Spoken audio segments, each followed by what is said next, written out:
Hey guys, JP here. I wanted to make a short video about why I chose what cameras that I did and why I created the reviews that I did.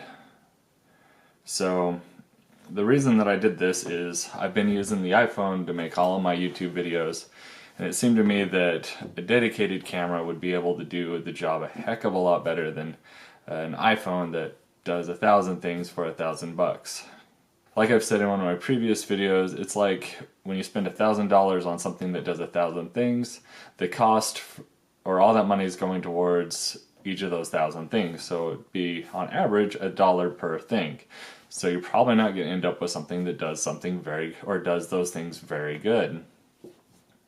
So I wanted to check out a bunch of cameras that I've read up on and have been recommended, saying that they're really good cameras, and a lot of people start out with them and then they just continue to use them. And those cameras were the Panasonic G7, the Rebel t6i because it's a DSLR, and then the Panasonic GH4.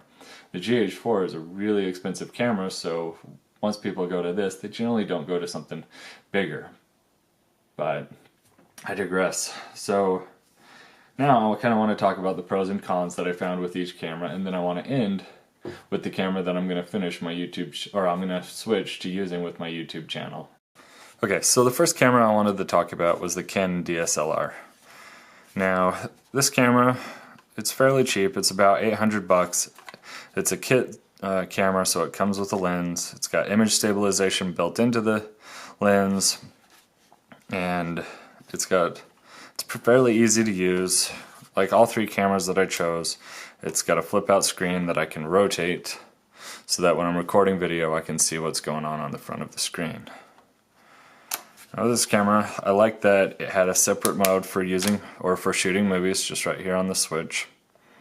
And then when I wanted to shoot just pictures, you just flip it to on and then you choose the mode that you want and it's good to go. Now, what I didn't like about this camera was it's fairly heavy. It feels good in your hand to hold, not because it's heavy, but just because of the shape of it. And on the bottom, I liked how the battery compartment was completely separate from where you put in the SD card. It's just right here. It's really easy to put the SD card in and then close it, and you don't ever have to mess with the battery, so you can save yourself some wear on your battery door if you're swapping out your SD cards a lot, or vice versa. Now on the other side, we've got a flip out for your video out and your HDMI out, and then your USB digital connectivity, so you can connect it to your computer. And then if you want, you can put the mic in here and then attach the mic to the top of this. I don't like the video connectivity right here on the screen, and the reason is if I'm recording video and I keep the camera mounted to my tripod, I then have to fold this out of the way, either turn it and fold it out, or just fold it out this way and then flip this up, bring the tripod back, flip this back, get everything situated. So I really don't like that much about it. And then as far as picture quality, if you look at my other videos where I highlight this, I just don't think this does a job that's better than the iPhone. It can in situations, but overall, I don't see it worth $800 and having an iPhone. Whereas the iPhone takes pictures that are just as good, if not better at times, plus the iPhone can do 4K, whereas this only does 1080p. Moving on to the GH4. This is a really nice camera, and it should be. It's $1,200 to $1,500.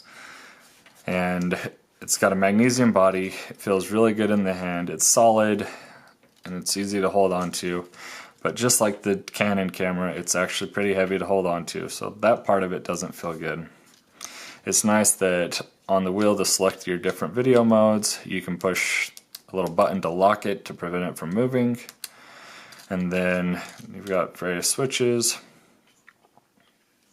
And then on the bottom, I really like how the battery door opens. It feels nice and clean, and it doesn't feel like it's going to break very easily. You just flick that, and then that pops open, and then you can pull the battery out. I really like this on the GH4. It feels really good, and it's really nice to use.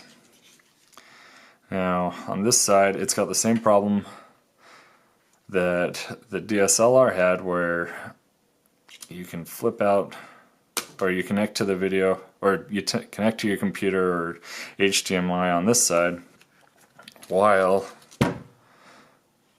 the monitor's out. So if this is open or not closed, you can't spin this. If you want to connect it, you have to take that out of the way or risk scratching this, and then you plug it in.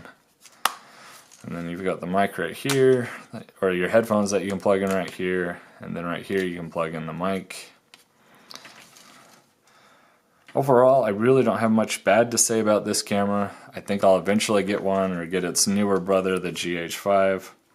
But at this time, $1,500 just doesn't seem like it's really worth the money to me at this time, because it's way, way, way more than I'm looking to spend. Plus, at $1,500 doesn't include a lens, really doesn't include much. It's literally just this camera, and then I've got to go buy several $100s more worth of accessories.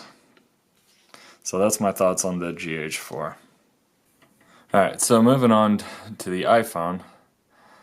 I'm honestly surprised that this does as good of a job as it did. I honestly thought that all these cameras were going to outshine the iPhone every single chance it got, but the iPhone just holds its own every single time. It takes great footage, it takes great pictures. I think Apple did a really good job and was really smart about putting the camera or cameras that they did inside of the iPhone, because everybody's going to have it in their pockets, and the best camera is the camera that you have with you. So it's really good that they've added, or they've created such an amazing camera that you're going to have everywhere you go. But alas, there are better cameras, so that's why I started looking into this, but I've already said that. So now moving on to the last camera, the Panasonic G7. This camera is the lightest out of the bunch. I guess the iPhone's probably lighter than it, but with how big this is and the shape, this actually feels a lot lighter when you hold it in your hand. The dials right here are easy to use, easy to turn on.